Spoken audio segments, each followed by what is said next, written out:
On this episode of Doing the Most, we're making a peach mead with 30 pounds of peaches. Homemade brews and various how-tos, everything from mead to roast, bake creation, fermentation, inebriation, doing the most. Each year, Porter, Oklahoma has the Porter Peach Festival. When we visited this year, we dropped by one of the orchards and picked up 30 pounds of peaches. These peaches were plump and juicy and just what I was looking for to make a peach mead. So let's take a look at our ingredients. Our ingredients for this mead are pretty simple. There's 30 pounds of Oklahoma peaches, 10 pounds of wildflower honey, and 1 pound of orange blossom honey to backsweeten. We will also be following a nutrient schedule with Go Firm to rehydrate our yeast and Fermented O as a nutrient during fermentation. To make it a little bit easier to peel our peaches, we are going to poach them in some boiling water. We'll score the bottom of each peach, put it in the boiling water for about a minute, and then dunk it in an ice bath. This helps facilitate getting some of those stubborn peach skins off the peaches. Some meaderies will actually skip this step, and the only thing they'll remove is the peach pit itself. Once the skins are off all of our peaches, we'll throw them in the freezer for about 24 hours.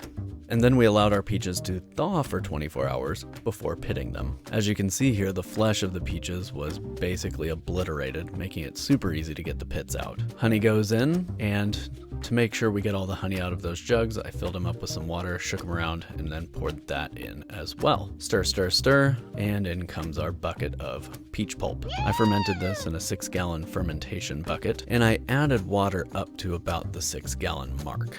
I also added pectic enzyme by the package instructions, which ended up being quite a few scoops of pectic enzyme, and then made sure to stir all that together. The pectic enzyme helps to further break down the fruit and helps ensure a clearer mead faster. And then I added some crushed up campton tablets. These are being added just as a sterilization step, and they will sit in this must for 24 hours before I pitch my yeast. So about 24 hours later, I am rehydrating my yeast, and I am using Go Firm as a rehydration nutrient by package instruction, and our yeast is going to be D47. You've probably noticed by now that I keep a lot of D47 on hand. So a few hours later, the yeast has rehydrated and started foaming, so I added my initial dose of Fermented O, which is an organic yeast nutrient that will reduce stress on the yeast, and then I pitched my yeast. I typically don't stir my yeast after I pitch it. Sometimes I might shake up the carboy, but for this application, I want the yeast to kind of take hold on top of all of that fruit and work its way down through the must. And then I'm fermenting this open just with an upturned coffee mug over a paper towel, so that way it can breathe a little bit.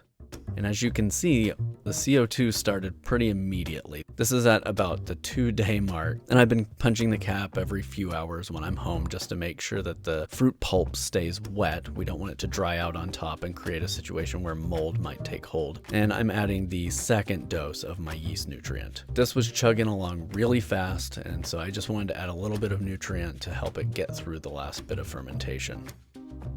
And then sadly, I seem to have lost the footage from when I racked it out of the bucket and into a carboy, but I do have this one lonely remaining photo that shows my hydrometer reading the day that I did rack that off. And as you can see, it fermented all the way to 1.0 on the hydrometer. So here it is a few months later, and you can see a nice thick sludge of peach gunk at the bottom of the fermenter. And while sanitizing my racking cane, I lost that little plug off the bottom of it and had to retrieve that with some chopsticks. Super fun.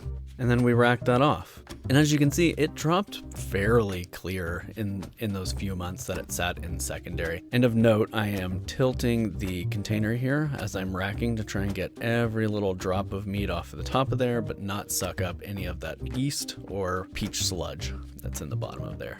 Then I added both potassium sorbate and potassium metabisulfite to stabilize the mead.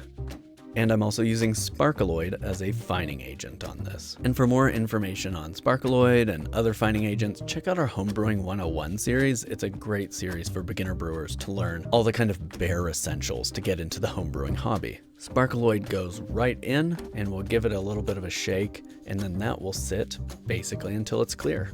I did draw off a taste so you could see the clarity on that before the fining agents went into it. And this taste was when I decided that some back sweetening was going to be necessary. It was a very, very sharp peach flavor, like you would get from like a white flesh peach, very crisp. And without any sweetness to play off of that, it had some bite to it. So I decided I would go with orange blossom honey and, add some citrusy notes to kind of play off of what's going on with the peach flavor. So I put my honey into some water that had been boiled and was still very warm. Then I racked off the mead, added some Campton tablets, and then racked that honey water in on top of the mead. And now it goes into bulk aging.